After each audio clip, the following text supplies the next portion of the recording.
Wild Fang by Jack London. Chapter 1. The Love-Making of the Wild. It was cold and the pack was hungry. In truth, they looked more like skeletons than wolves. At the front of the pack ran a large grey wolf. He was one of the leaders of the pack. He snarled at all the other wolves if they tried to go faster than him, but he did not snarl at the red-haired she-wolf who ran next to him. He didn't even show her his teeth if she happened to run in front of him.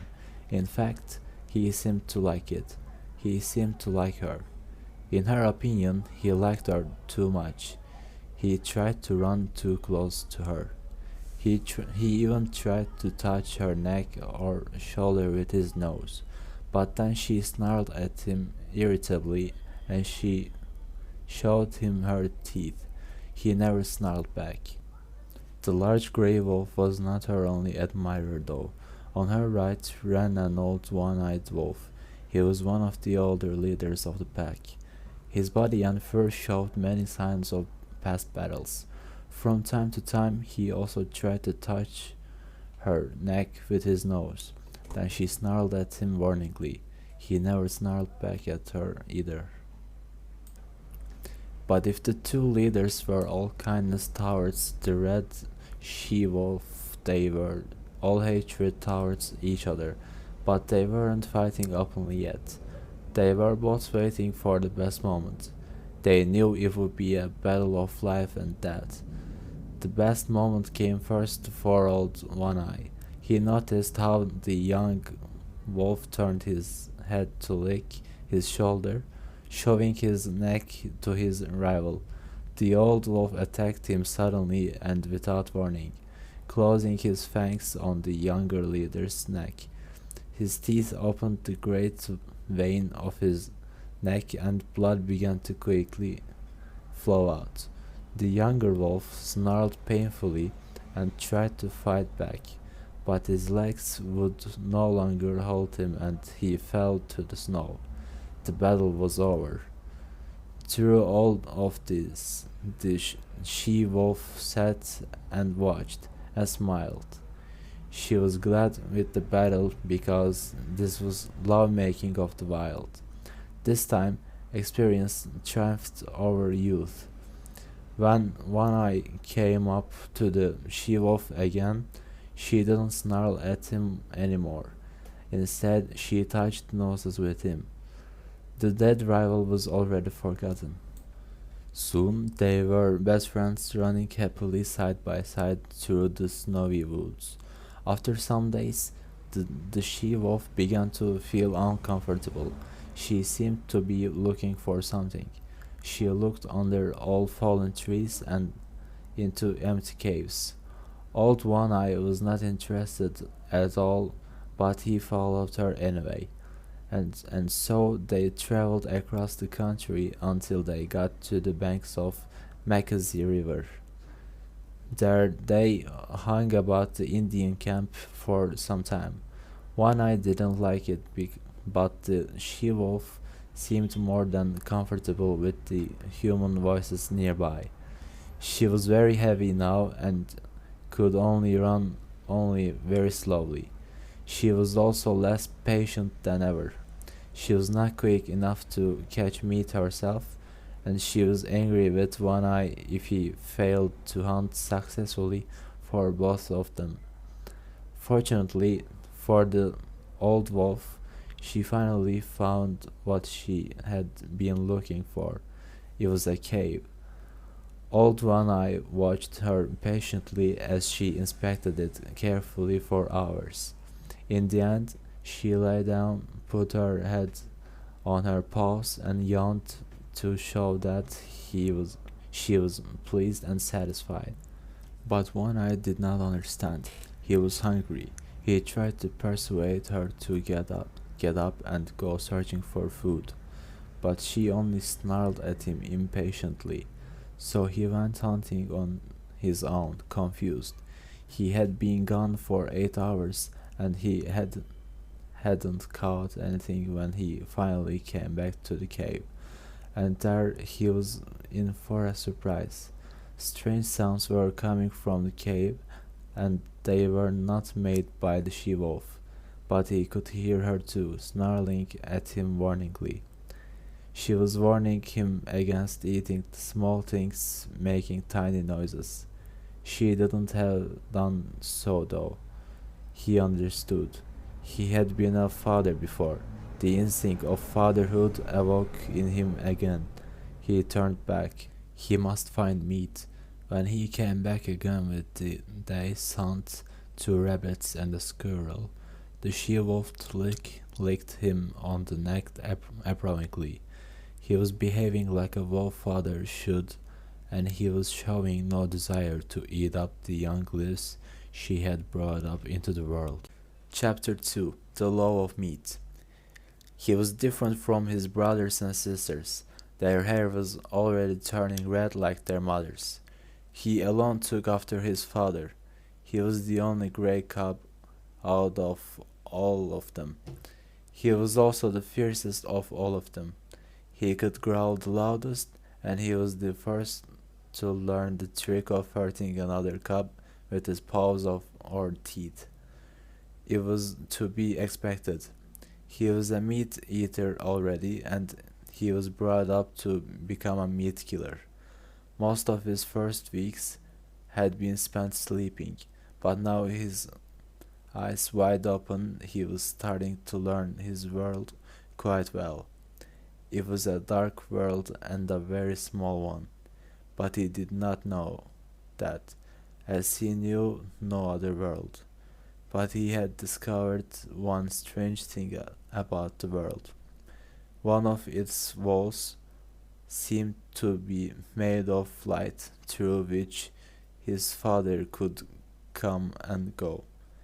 The cub himself tried the trick with other walls of his world, but it never worked.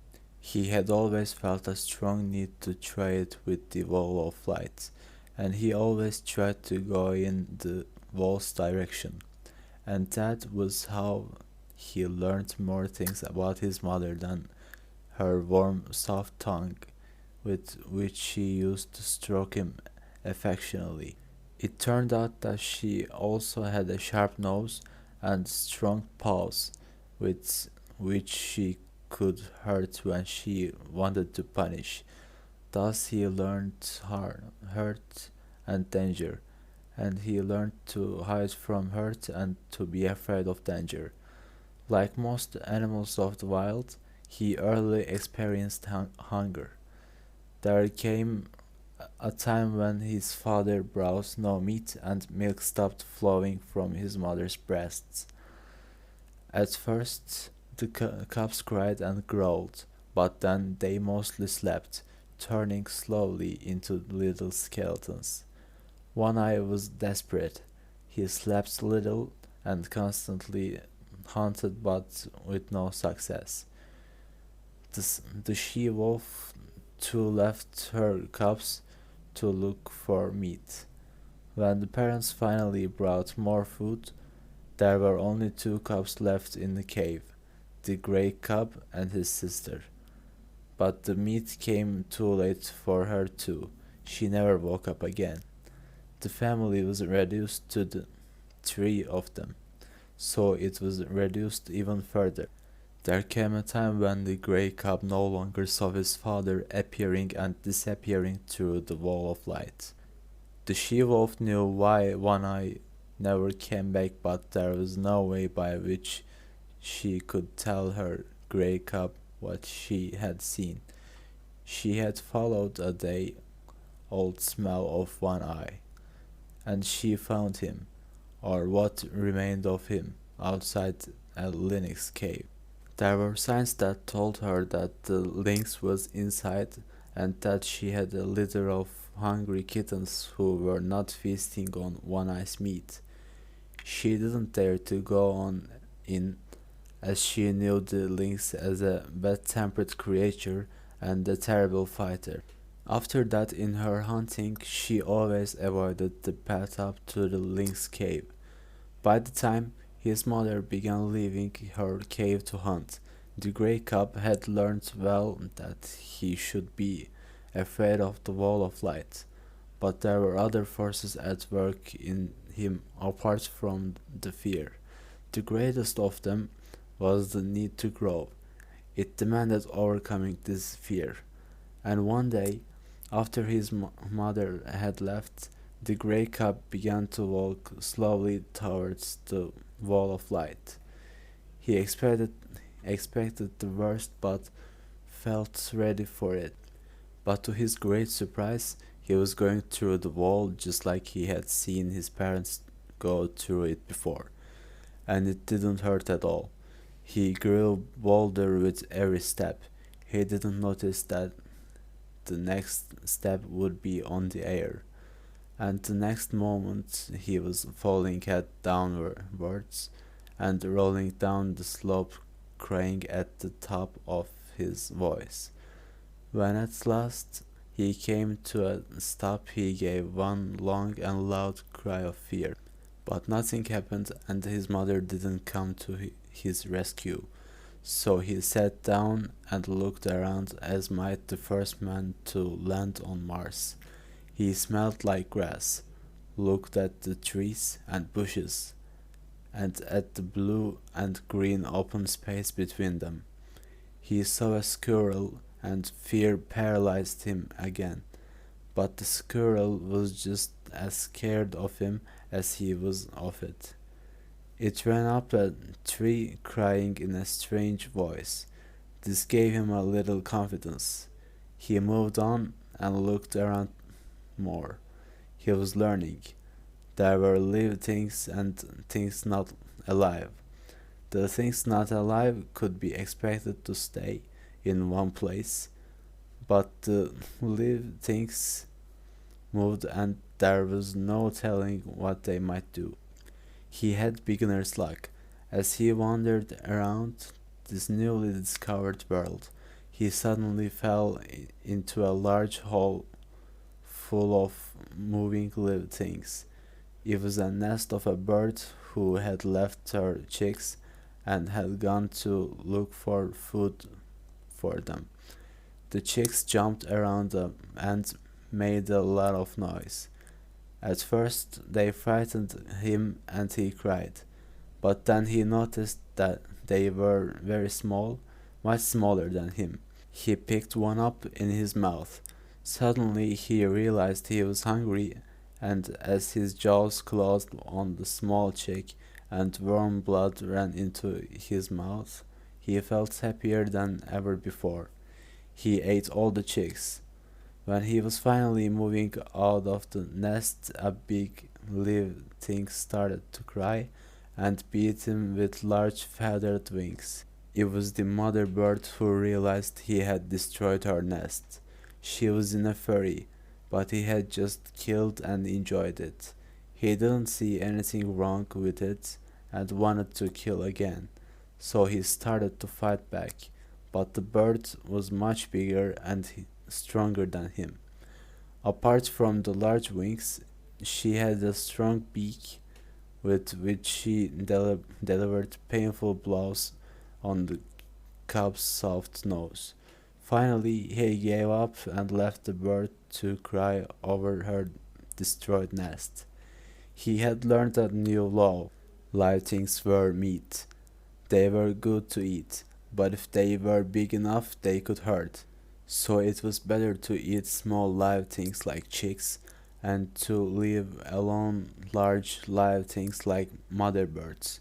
He would have looked for more little live things to fight against. His nose hadn't hurt so much, and he hadn't felt so very tired suddenly. Luckily, his mother came back and found him crying quietly beneath a bush. She recognized the sign of a battle on his nose and fur. She licked him affectionately and took him back to the cave to rest. Since that day, the cub developed even faster than he had done before. Soon he began to accompany his mother on her hunts for meat. He saw much killing and began to play his part in it. He started to understand the law of meat. The aim of life was meat. Life itself was meat. Life lived on life. There were the eaters and the eaten. The law was eat or be eaten. Chapter 3: The Makers of Fire. The cub met them suddenly. He had left the cave in the morning and was running down to the nearby stream to drink. He wasn't paying a lot of attention because he knew the way to the stream very well and felt safe there. But suddenly he smelled and saw 5 big live things. He didn't know they were Indians from the nearby camp. He had never seen such strange live things before. They noticed him, but they didn't move or show their teeth. They just sat and looked at him. And though he didn't know why, their sight filled him with fear. Slowly, one of the Indians stood up and walked over to the cub. He started to move his hand towards the cub's head. The cub's hair stood up and he snarled as terribly as he could, but he didn't move. The man laughed and said, Wabamwapsha ipita, look, white fangs. The other Indians laughed loudly. The cub didn't like the sound of their laughters at all. The next moment he saw that the Indian's hand was moving closer to his head again. Two instincts were fighting in the cub at the moment. On the one hand, he wanted to bite this hand, but on the other, he felt he should let it rest on his head. He chose the compromise. He let the hand come as close to his head as he could bear it, and then he jumped on the hand and sank his white fangs in it. The next thing the cub knew was a sudden and strong pillow on his head, and another one, and another. And then he didn't want to fight anymore. He left the hand and cried in great pain. The 5 Indians had come closer and were now standing around him and laughing even louder than before. Suddenly, they all heard something, but only the cub knew what was it. His mother was coming to save him.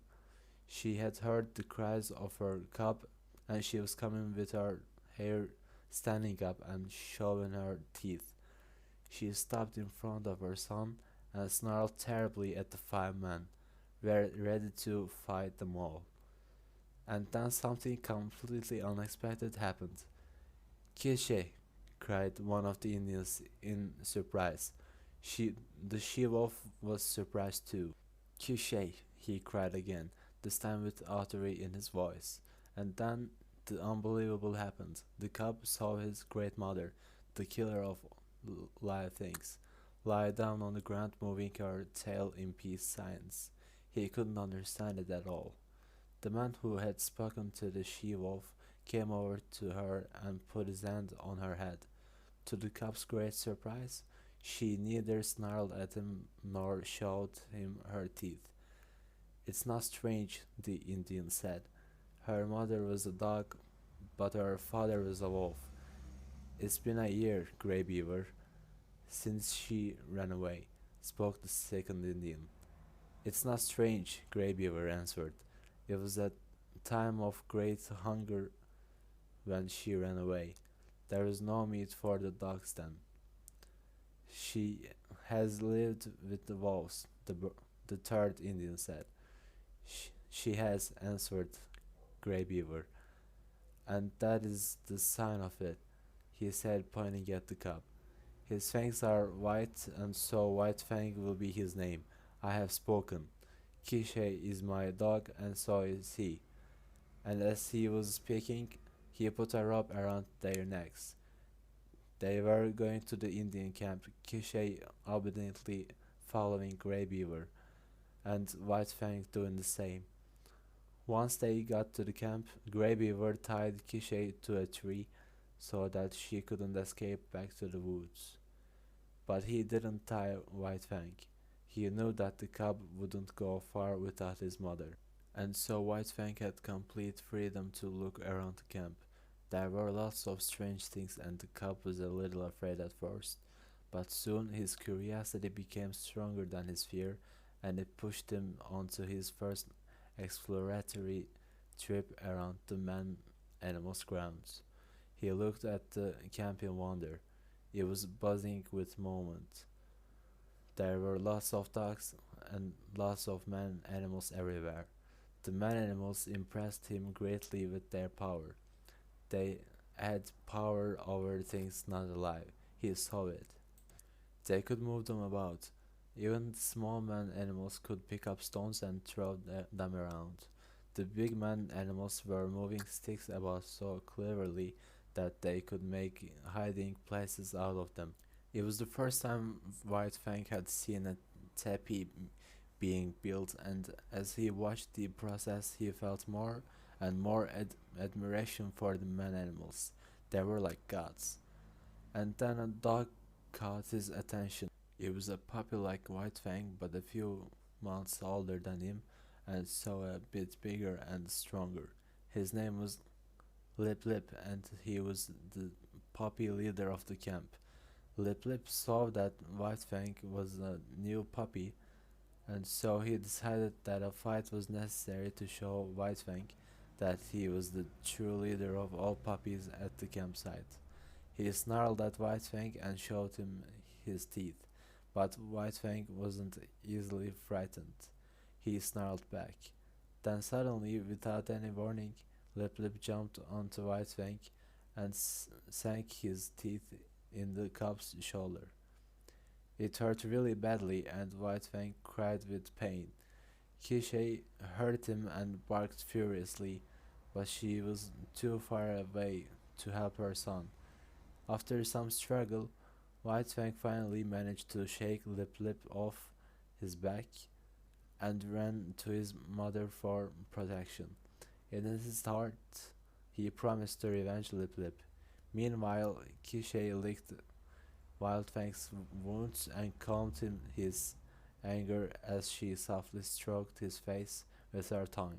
Soon the cub felt much better around his mother and he promised himself never to leave her again. But not even 5 minutes passed and he was by Grey Beaver's teepee all on his own again. Something very interesting was happening there and he just had to have a quick look to see what was happening. Women and children were bringing lots of wood and sticks around and leaving it outside of Grey Beaver's teepee. When there were so many of them that they created a big heap, Grey Beaver moved them around and started to make some strange rubbing movements. Suddenly, something the color of the sun started to move among the sticks. White Fang knew nothing about fire. It looked like a strange live thing to him. He moved towards it. He wanted to smell and taste this strange live thing. His nose and his tongue touched the flame at the same time and moments later he cried in great pain and terror. Nothing had ever hurt him so much before. Grey Beaver and the other Indians who had been watching White Fang burst out laughing. White Fang recognized the sound of their laughter and he understood the meaning of it. He felt shame that the man-animals should be laughing at him so. It hurt his spirit even more than the fire hurt his nose and tongue. He looked at the men around him and he realized they were stronger and more powerful than any live things he had ever seen.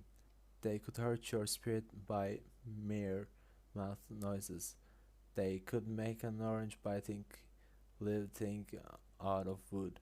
They were fire makers. They were gods. Chapter 4. The Bondage.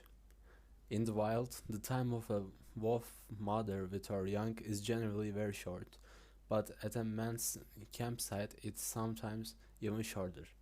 In the middle of the summer, Grey Beaver found himself in debt to 3 eagles. He decided to pay it with Kishay. Three Eagles accepted the deal, and as he was going on a trip up Mackenzie River, Kishay would go there with him. White Fang suspected something bad was going to happen when he saw three eagles leading Kishay towards the canoes. He followed them, looking around nervously. When he saw his mother being put into a departing canoe, he started at once to cry and started to swim after the canoe. Grey Beaver had been watching White Fang all the way through. Now he called him to come back in an angry voice, but White Fang was already deep in the water. Grey Beaver called him again, but White Fang was clearly not listening. Grey Beaver's face hardened in anger. He jumped into his canoe and within seconds overtook White Fang. He turned around, reached down and pulled the crying puppy out of the water. White Fang saw his mother become smaller and smaller in the distance and furiously struggled to get back into the river. But then he felt a heavy blow on his head, and another one, and another one. At first he was surprised, then he was afraid, but soon he became as angry as Grey Beaver. He snarled as frighteningly as he could, but that only made Grey Beaver's blows come faster and with greater strength. Soon White Fang's snarl turned into a loud cry. Grey Beaver seemed satisfied. He pushed the puppy onto the bottom of the canoe. But the moment he did that, White Fang jumped onto Grey Beaver's moccasinated foot and sank his teeth into it. The beating he had got before was nothing compared to the beating he received now. Grey Beaver's blows fell on his head and shoulders till he was barely conscious. White Fang learned another big lesson in his life. Never, no matter what happens, must he bite his gut. When Grey Beaver finally pushed him back onto the bottom of the canoe, White Fang didn't even dare to look in the direction of his master's feet. His spirit was broken. He missed his mother for days. At night he would go to the edge of the forest and cry out loudly. Then he would listen to the wild calling him away into the woods. He often hesitated but never went further in that the first two rows of trees. The memories of Kishay held him back in the camp. He would wait for her to come back. Then they could return into the wild together. Meanwhile, he stayed in the camp. He wasn't happy there, but he was getting used to the ways of dogs and men, and he was learning to find his ways around them. In time, he learned to respect Grey Beaver as his god. True Grey Beaver was by no means a loving god. He was a just god. He would punish with a heavy beating for any disobedience, but he would also protect White Fang from other dogs' attacks, and he would make sure that White Fang always had enough meat in the evening. In the fall of that year, when days were becoming shorter and colder, White Fang sensed something strange happening about the camp. It was getting smaller. The spaces between the tepees were getting bigger. There were fewer and fewer squaws around. The truth was the camp was being gradually packed up and moved for the winter season. The canoes, which were filled with women, children, and dogs, were disappearing down the river, but White Fang didn't want to go with them. What if Kishay came back? He had to wait for her. When he saw Grey Beaver's squaw taking down the family teepee, He hid in the bushes at the edge of the woods and waited. A couple of hours later, he heard Grey Beaver's voice calling him from the canoe. He shook with fear, but he didn't move. After some time, the voice died away in the distance. White Fang didn't move from the bushes for another hour or so. When he finally came out, it was dark. It was also very cold. He went in the direction of the woods, but it was even darker and colder there. The wild calling him didn't sound familiar anymore. It sounded more like danger. His hair stood up on end. He turned back to where the camp used to be, but the place was empty now. Where there was no fire to lie by and warm up. There was no grey beaver who he could stand beside and feel safe, and there was no meat thrown to him by Grey Beaver's scow. Suddenly, White Fang felt more lonely than he had ever felt before. He sat down and pointed his nose at the moon, and for the first time howled like a ground wolf. All that night he ran in the direction where Grey Beaver's canoe had gone. By the middle of the second day, he had been running continuously for 30 hours. He hadn't eaten for 40 hours and was weak with hunger. To make it worse, snow began to fall, making the way slippery and unsafe. Night had fallen again. White Fang's feet were bleeding and he was crying softly to himself. Suddenly he smelled a fresh trail of Grey Beaver. He followed it as fast as his weak legs would carry him. Soon the camp sounds came to his ears, and he saw the light of the fire. Grey Beaver was sitting by the fire eating a piece of raw meat. White Fang went forward slowly, scared at the thought of receiving beating. His hair stood up at the thought of it, but then he went a few steps forward again. Slowly he came into the circle of the firelight. Grey Beaver saw him and stopped eating. White Fang moved very slowly now, low at his feet, with his head just above the snow. At last he lay at his master's feet. This moment changed everything in White Fang's life. He had come out of the wild to sit by a man's fire and to be ruled by him. It was his own choice to do so. He had surrendered himself to his master, body and soul. Now he was waiting for his punishment. But minutes passed and no blows fell on his head. He slowly looked up. Grey Beaver was breaking a piece of meat into two. He put one half into his mouth while the other one he has unbelievably offering to White Fang. He accepted it gratefully. Soon he was fast asleep at his master's feet. Tomorrow wouldn't find him lonely running through the dark forest, but in the camp of man animals on whom he had now made himself dependent.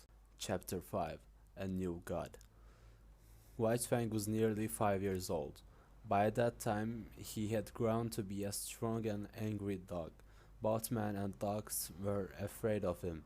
He had always been an outsider of the pack, and he had never made friends with other dogs.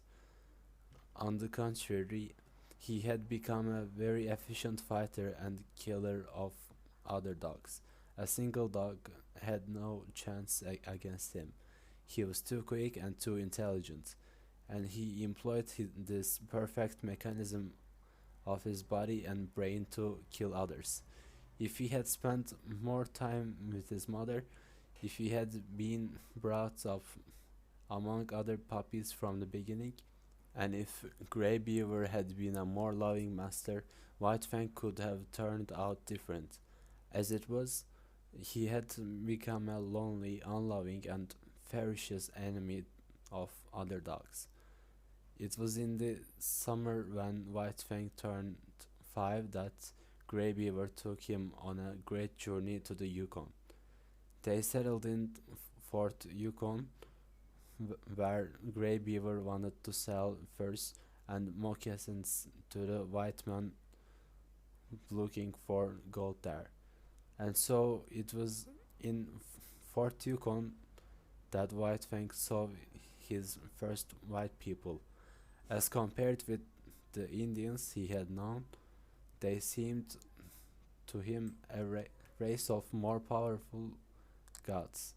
But if the white gods were powerful, their gods didn't match their master's strength. White Fang's conclusion was that they were mostly soft, made much noise, and were extremely easy to kill, and so killing them became a sport for White Fang. But White Fang was wise. He never made the show of killing white man's dogs. He had long learned that the gods were made angry when their dogs were killed, and white men were no exception to this. So what White Fang did was to attack a dog, and before his victim could attract his master's attention with his cries, he would have his throat open with one perfectly calculated slash of fangs. Then White Fang would leave the crying unfortunate for the other dogs, and they finished the cruel job. Then, if the master of the murdered dog was around, he would take revenge on the other dogs, not on White Fang. Soon White Fang became a true expert at it, and while Grey Beaver was selling first to the white gods, White Fang made it his main occupation to kill their dogs. Most people, if they saw such a dog as White Fang was then, would avoid him as far as they could. But there was one white man in Fort Yukon who had been observing him for some time, and the more cleverly cruel White Fang appeared, the more the man admired him. His name was Beauty Smith. His name Beauty sounded ironic when you looked at him, as he was widely recognized as the ugliest man in Fort Yukon. Unfortunately, his character matched his looks. He loved hurting others and loved watching others being hurt. That's why watching White Fang as he killed other dogs gave him a lot of pleasure. And as he watched, the desire to possess this cruel dog started to grow in him. Yes, he would buy it. It didn't take him long to find out who White Fang belonged to, and soon Grey Beaver received a visit from Beauty Smith, who was offering him a large sum of money for the dog. But Grey Beaver didn't want to sell White Fang, and since he had grown quite rich with selling his furs and moccasins, he didn't need to sell his best dog. Beauty Smith's eyes lit up at this, and he licked his thin mouth with his yellow tongue. He really wanted to have this dog, and he would have him. He knew the ways of the Indians. From that day on, Beauty Smith visited Grey Beaver very often, and each time there would be a bottle of whiskey under his coat. Grey Beaver grew to like whiskey a lot. Soon he wanted more and more of it. The money he had received for his furs and moccasins he started to spend on the bottles Beauty Smith was bringing. In the end, all his money was gone. It was then that Beauty Smith talked to him again about the sale of White Fang, but this time the price he offered was in bottles of whiskey, not in dollars, and Grey Beaver's ears were more willing to hear it. When White Fang came back into the camp that evening, he saw that the white god wasn't there. He was pleased. He didn't like that god at all. From the moment he saw Beauty Smith, He felt he should avoid him at all costs, but it wasn't to be so. No sooner had White Fang laid down to rest than Grey Beaver put a thick rope around his neck. Then he sat down next to his dog with a bottle of whiskey and waited. An hour passed and White Fang recognized the familiar footsteps. It was Beauty Smith coming to claim his dog. White Fang saw how Grey Beaver passed the rope into Beauty Smith's hands, and he understood that while he pushed him out of the camp, he wanted him to go with the White God. And although he didn't want to, he followed Beauty Smith into Fort Yukon and let himself be tied outside of his house. There he waited an hour and then within 10 seconds cut with his teeth through the rope and was free. Soon he was back sleeping outside of Grey Beaver's teepee. But what had happened before was repeated, but with one difference. When Beauty Smith came to take White Fang with him first, he gave him a beating. White Fang didn't understand why, and he had seen dogs changing owners before. He knew that Grey Beaver wanted him to stay with the White God, but he had given his body and soul to Grey Beaver, and he had made Grey Beaver his particular god. He was not going to give up his god so easily. So even though this time Beauty Smith timed him not with a rope but with a stick, he still managed to free himself, and was outside Grey Beaver's teepee by the morning. The beating he received this time from Beauty Smith was the worst in his life.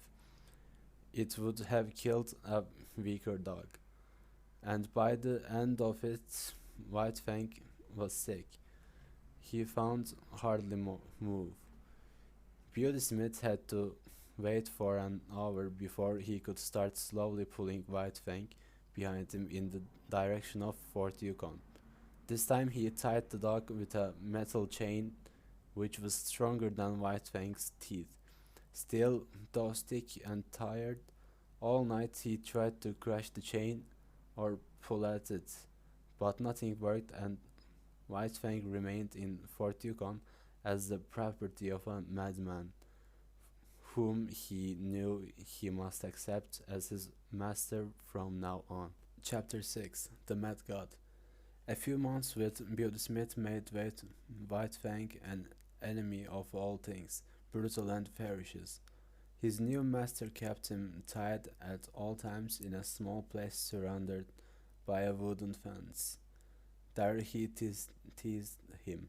Beauty Smith very quickly found out how much White Fang hated the sound of human laughter, so he played painful tricks on him, hurt him, and then pointed his finger at him and laughed loudly. This drove White Fang absolutely mad. The torture made him hate everything around him: the chain he was tied with, the wooden fence around him, the man who came to look at him, the dogs which accompanied the man. He hated everyone and everything, but most of all he hated Beauty Smith. The Beauty Smith had a purpose in all that he did to White Fang. He wanted to make a proper fighter dog of him, and he succeeded. One day a large group of men gathered around White Fang's fence. Beauty Smith came inside the fence and took the chain off his dog's neck. He left, but the door remained open. A second later, White Fang saw a huge dog being pushed inside. Then the door was closed again. White Fang was in ecstasy of hatred. Here was something he could vent his anger on, and it was a live thing too. He jumped on the dog and sank his teeth into his neck. The men outside clapped their hands and applauded. There was no hope for the other dog from the start. He was too slow and not angry enough. White Fang was the obvious winner. In the end, Beauty Smith had to come in and beat White Fang with a wooden stick, while the owner pulled the other dog out.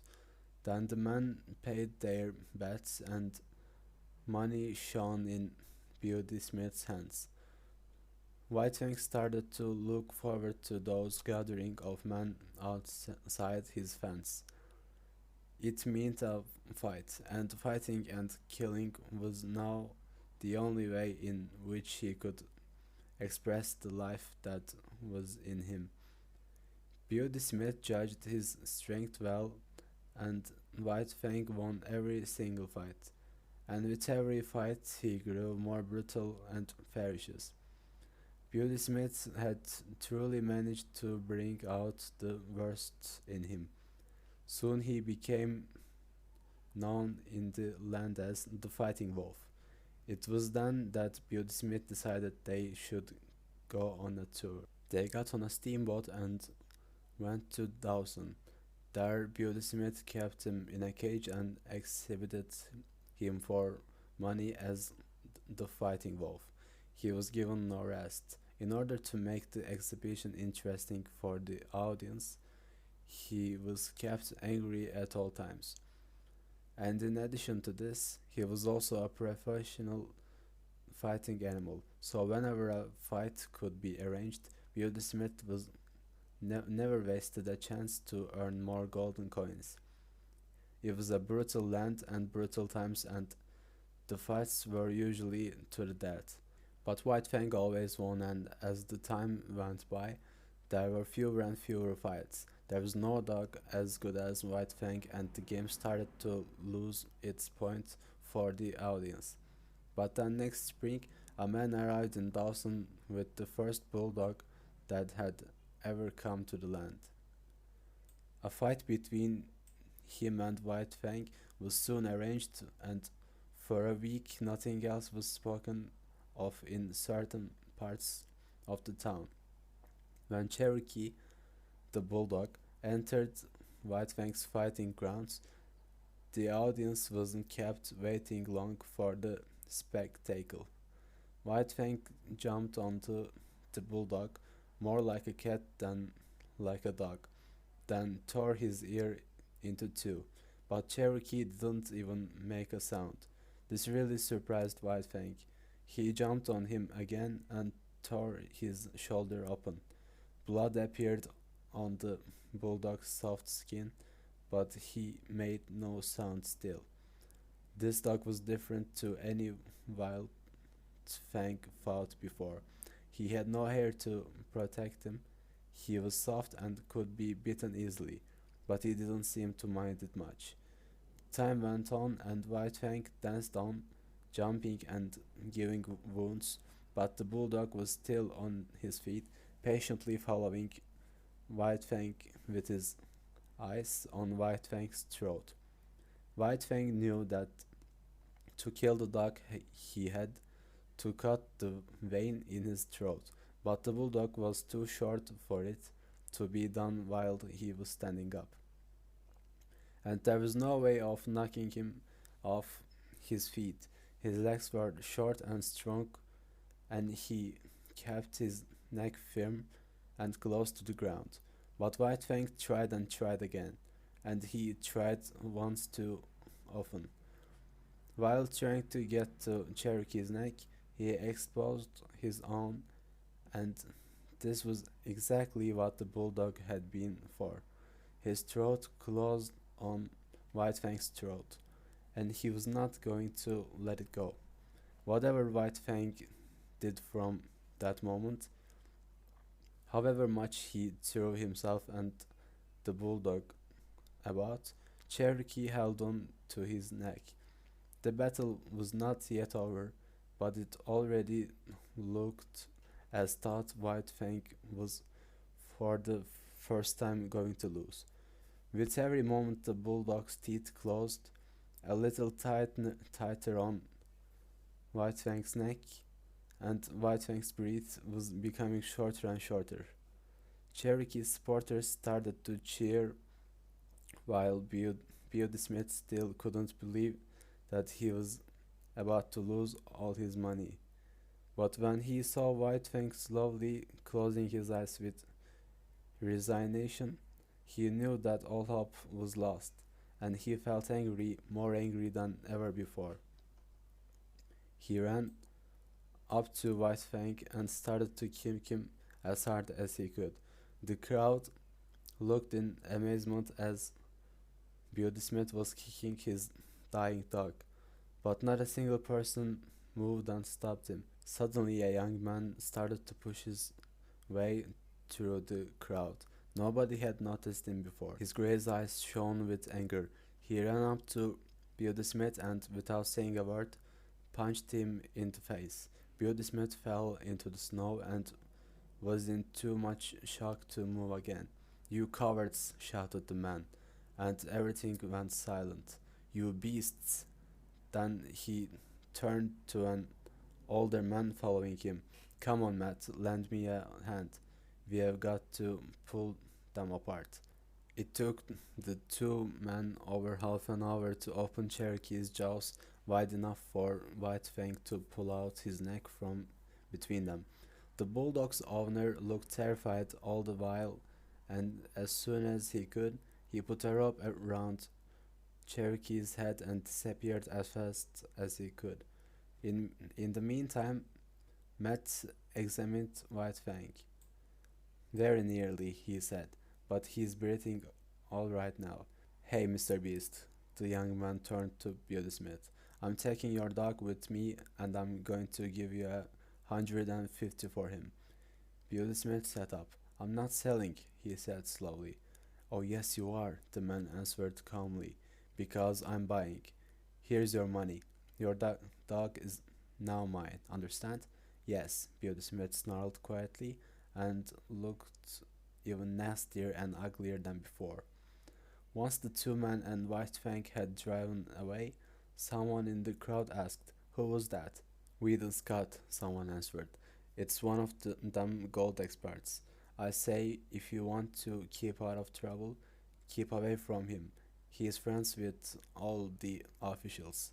"I thought he must be somebody," was the last comment Beauty Smith heard before he managed to pick up all the dollar notes from the snow and disappeared in the direction of the town. Chapter 7. The Lawmaster. "It's hopeless," said Weedon Scott. "We have had him for 2 weeks, and if anything, he's now wilder than ever." He and Matt were sitting on the steps of Scott's house and looking at Wild Fang, who was at the end of his stretched chain, snarling, trying to get closer to the other dogs. "We should give him a chance," said Matt, "and turn him loose, but with a club." Scott nodded slowly, and Matt took a club and came up to the chained animal. White Fang snarled but didn't move. He didn't take his eyes off the club for a second. "See him watching the club?" asked Matt. "It's a good sign. He's no fool. He won't touch me as long as I'm holding it." Matt took the chain off with White Fang's neck and stepped back. White Fang couldn't believe he was free. He didn't know what to think of it. He walked slowly and carefully to the corner of the room. "Poor devil," Scott said in a sad voice. "What he needs is a bit of human kindness." He walked over to White Fang and began talking to him gently, and at the sound of his voice, White Fang began to growl. But the god didn't make any movement, only talked and talked in a quiet, soft voice. He talked to White Fang as nobody had done before, and this softness and kindness of his voice somehow, somewhere touched the dog. In spite of his instinct, White Fang began to have confidence in this god. Then the god held out a piece of meat, but White Fang was suspicious. He wouldn't take it from the god's hand, So after a few minutes, the god threw the meat to White Fang. He smelled it, and without taking his eyes off, the god ate it quickly. Still nothing bad happened. And then the god actually offered him another piece of meat and another one. And then there came a time when the god refused to throw meat to White Fang. He kept it in his hand, offering it to White Fang. It was good meat, and White Fang was hungry. Bit by bit, very slowly, he came up to the hand. He never took his eyes off the god and ate the meat quickly. He licked his fangs and waited. The god offered him more meat, talking to him in his soft and quiet voice. Then the god's hand began to move in his direction. The hair rose on White Fang's head and neck, and he began to growl, but the hand was still coming closer to his head. He growled and growled, but finally, in spite of himself, he let it rest on his head. The god talked and talked while his hand was stroking White Fang's head. It didn't hurt. It was even a kind of nice feeling. "Well, Mr. Scott," Matt's laughing voice came from the door. "You might be a number one gold expert, but you missed the chance of your life when you didn't ran off as a little boy to join the circus."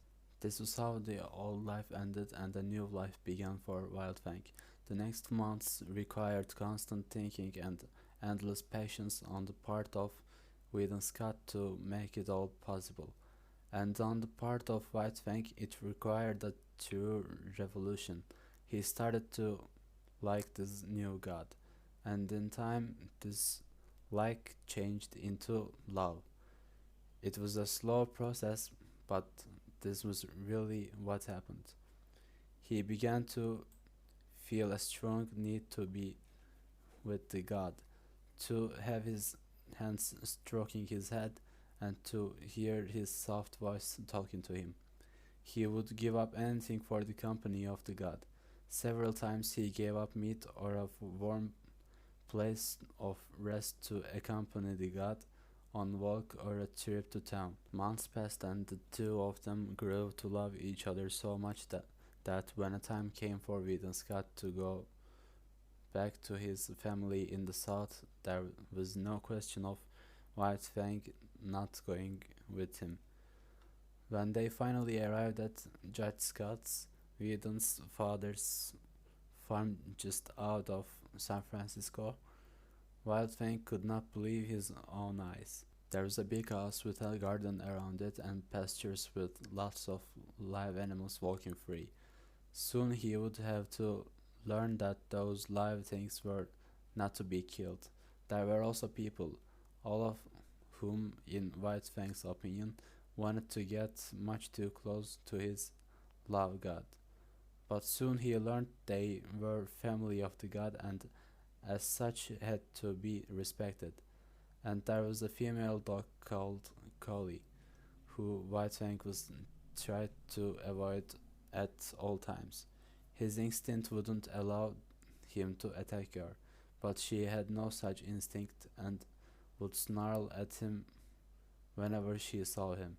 It was a truly new life for White Fang, and he was learning new rules every day. But he would learn anything for the sake of pleasing his love master. Time passed and White Fang adapted more and more to the life of the farm. He grew to respect his master's family and to ignore the farm animals. He even got used to Collie, who was surprisingly nice to him at times. He was happy for the first time in his adult life.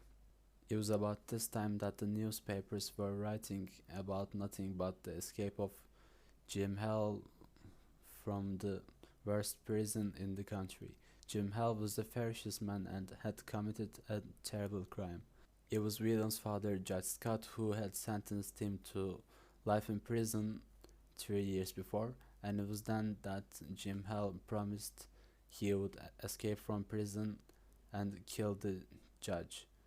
Now everybody at the Scott farm was afraid that Jim Hell was going to keep his promise. White Fang didn't know any of these things, but he had a secret with Alice, his master's wife. Every night when everyone was in their beds, Alice would come downstairs and let White Fang into the house. Both of them knew it was against the rules, which said that the dogs would sleep outside, so every day, early in the morning, when everyone was still in bed, Alice would come down again and let White Fang out. On one such night, while all the house was asleep, White Fang woke up and lay very quietly. He smelled a strange god's presence in the air. Then he heard movements. The god walked softly, but White Fang could walk even softer. He followed the god unnoticed until the god stopped at the staircase leading to the family bedrooms. The hair stood up on White Fang's neck, and when the god lifted his foot to go up, White Fang attacked without warning. The whole house awoke in alarm. The noise from downstairs sounded like a terrible battle, but it lasted no longer than 3 minutes, and by the time Weedon Scott had switched the light on in the hall, it was all over. Not knowing yet what had happened, and he and Judge Scott began to slowly go downstairs with their guns ready. But there was no need for the guns. White Fang had done his work. Weedon Scott came up to the dead man lying on the floor and turned him over to see who it was. Jim Hell, said Judge Scott, and looked meaningfully at his son. Then they turned to White Fang. He too was lying on his side. His eyes were closed and his body seemed to grow weaker and weaker on the floor. Judge Scott looked at him and picked up the phone to call in a doctor. Well, he has a 1 in 1,000 chance of surviving, said the doctor half an hour later. He's got a broken leg and 3 bullet holes through him. But we mustn't lose any chance to help him, said Judge Scott. We'll do anything we can to save his life. And they did.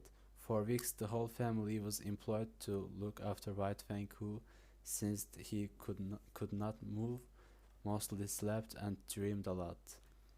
Then there came a day when the last bandage and the last plaster were taken off. The whole house gathered around White Fang. He was still very weak and could barely stand on his 4 legs. He will have to learn to walk again, said the doctor. He might as well start now, I won't hurt him. And so White Fang was taken outside to walk, but he was still weak and he didn't go far. He lay on the nearest lawn and rested. And then he noticed Collie lying there too with 6 puppies by her side. The master helped one puppy to walk over to White Fang, who looked at the small dog in surprise. And then the puppy touched noses with him and he felt his warm tongue on his face. White Fang's tongue went out and he didn't know why or how he licked the puppy's face. Then the other puppies came towards him and he licked them all, and then allowed them to walk all over him as he patiently lay in the sun with his eyes half closed, happier than ever before.